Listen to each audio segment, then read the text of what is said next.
Ahoy!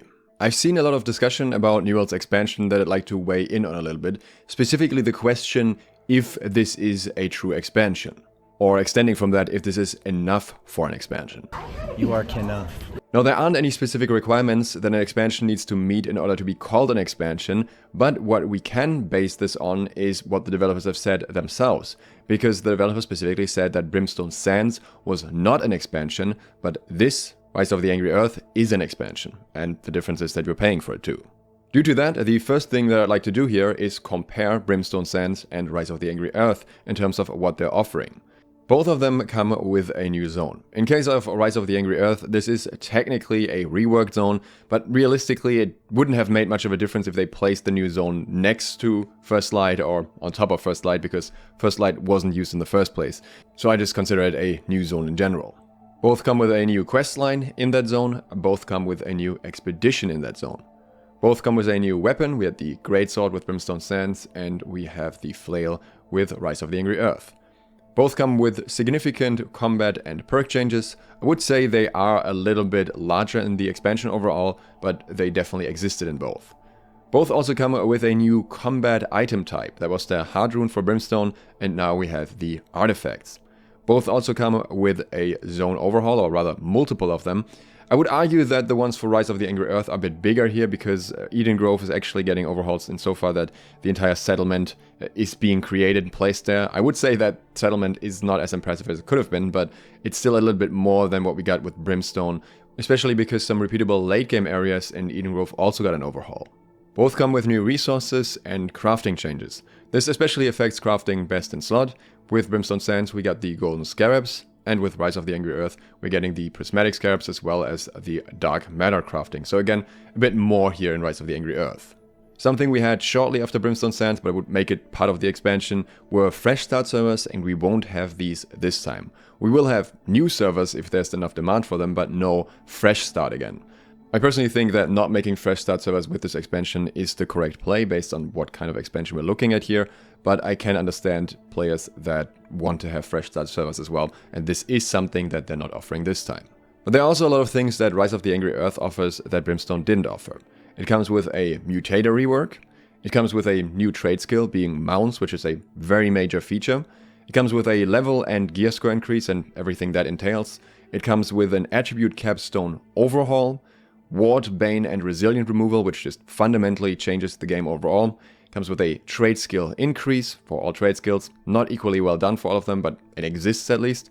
An influence race overhaul, a weapon overhaul for the musket, and a new faction tier, which is a minor thing, but it is another addition. What it doesn't come with that Brimstone Sands comes with is a lot of empty space with sand. I'm joking here, but I have seen a lot of people make the point that Brimstone Sands was bigger than the Elysian Wilds area, and that's why it's a smaller upgrade, but it's very dense, it's very condensed in terms of what it has to offer, and I'm pretty sure the questline will probably be around the same length or longer, so I don't think the empty space should really be the biggest concern you have with the expansion. So I think if we look at this list overall, Rise of the Angry Earth does offer more than Brimstone Sands. But is that enough? Before we discuss that further, a reminder to subscribe and click the bell if you want to get notified of future videos about the expansion, and if you want to support me further, you can do so on Patreon and get some early trading and farming tips in return. In order to answer a bit if it's enough, I want to talk a little bit about things that the expansion does not offer. It doesn't offer any new raid, it doesn't offer a new PvP mode, it just has that territory control overhaul, which I would argue is not its own new mode. It only comes with one zone, it doesn't have multiple new zones like many other games do that have expansions. It doesn't come with significant skill tree changes for most weapons. There's a lot of bigger overhauls that could be done that simply weren't done here. Some of the things that were overhauled were also mostly done so on a surface level. For example, I think crafting is rightfully labeled as 5.3 internally. All of the resources are labeled as 5.3. It's not really a tier 6. There are some things that just haven't been fully completed. I discussed that in another video already. And you'll notice that some things just were kind of rushed. Like, for example, the new resources, the trees and the ores and all that are just recolored versions of the previous tier. So it really doesn't feel like we're getting a whole new level of everything, but rather this is an extended level of many things. And that, to me, doesn't feel expansion-y. But my mindset when it comes to expansions is also that of a very different era when we had expansions in MMOs like World of Warcraft, which was completely different. There were way less in-between updates, but rather you had nothing for a long time and then you had one massive patch. And that is very clearly not how New World is generally designed, especially right now when they've built up this season system where you get consistent content updates every 3 months. I think when people hear the word expansion, many of them expect a significant overhaul to the endgame loop, which I guess is to some degree happening with Dark Matter, but really you're going to mostly be doing the same things. For example, you're still going to run the same mutators that will not feel fundamentally different. They will be slightly more difficult on M3, but it's not really a massive overhaul in that regard. You're still going to be playing the same PvP modes for the most part. So there isn't some massive shake-up of the endgame loop, but rather some nice additions in the form of artifacts and mounts. And it is a bit odd in so far that they set up a few systems that could have gone in that direction if they invested a little bit more into the open world PvP. That could have been a bigger thing than I currently predict it to be at the end of the day. Or for example, if they did the timed races for the mount to actually be between multiple players with a leaderboard or something like that, then I think that could have been a very interesting and fun endgame activity, just something completely new that people would do over and over just to get higher on the leaderboards and win the races and get rewards for that. But they didn't really end up doing those things.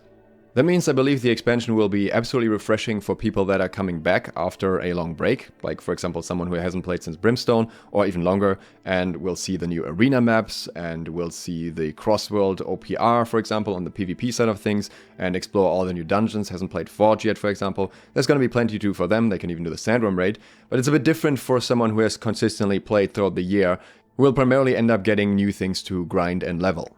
It is obvious that with many of the overhauls and also some of the tech upgrades happening on the back end of things, we will be set up for a better future for New World overall, because I think there is a better system to build upon now. I don't think this is going to be the massive make or break that a lot of people expected with this expansion, me included. The player spike so far is much smaller than last year, and so far I haven't heard anything about any major advertising campaigns. Maybe they will do that right as the expansion drops, or maybe they just won't. Maybe they say, okay, we're adding some new things to the game, but it's not enough for us to massively hype this up because it's already getting hyped by too many people anyways, and we're just gonna ride this out and see how many people come back. What I think is most likely is that we see a moderate increase in player numbers that carries over a little better because this time there is no massive drop-off afterwards because of 6 months of no content, but rather there is Season 4 stuff already planned, there is a mutated trial and whatnot, so there will be something new for people to do just a little bit later, and I think that may be a better incentive for some people to stick around. I think Scott actually gave a very interesting answer here when he was asked if he sees the expansion as pay to win. He said he sees the expansion as pay to continue, and that is how I'm looking at it. Sure, you can still access some of the things even if you don't buy the expansion, but generally, if you want to keep playing on the same level, then you'll have to buy the expansion, so pay to continue makes sense in that regard. And to me, as a consistent player, this has the vibe of a yearly sub. For a returning player that hasn't seen all the quality of life improvements, all the new features, this is gonna feel like New World 1.0, it's gonna feel like an expansion, so that's fine. But for me as someone who has been continuously playing, I think it's more of a, I keep playing, I pay once, and that's fine with me. At the end of the day, we have to keep in mind that we're talking about $30 here and $70 with the base game at this point. That's how much many other games these days cost without an expansion in the first place. And given all the updates that they've done, I think making it fully priced at this point is very reasonable. So, does the expansion feel like an expansion? In my opinion, if you haven't played since before Season 1, then yes. If you take the season content and this expansion content together, that's enough to make a full expansion. And again, that is a bit of a problem with the season system because it means they kinda have to space out their content. If you have continuously played, then in my opinion it's more of a really big update. As someone who used to pay nearly half that for a monthly sub for World of Warcraft, I am very okay with this pricing. I think this is very much on the cheap end when it comes to a game that I consistently enjoy and have fun with, but it also means that I never want to see something like Gears Head Storage again, where we had to pay for a usability feature. And again, I think they really should give us some slots for free with the expansion just for continuing to support the game here. I think the new gear and artifact grind especially will definitely keep us busy for a while, so it's really up to Amazon not to drop the ball afterwards and continuously give us content that we can invest into so that we have reasons to log in. That is particularly true for the PvP side of things. I understand that they're a small team, but if they have the resources to consistently build new entire expedition maps, they also have the resources to at least make a new Outpost Rush map. Personally, I will stick with New World after the expansion as well, so don't worry about that, though I will make a second channel for Cyberpunk, but that's more of a passion project that I'll do occasionally on the side, I think. If you want to see me discuss the pros and cons of the expansion, I will link the videos for that right here. And if you want to see future New World videos, then consider subscribing and clicking the bell.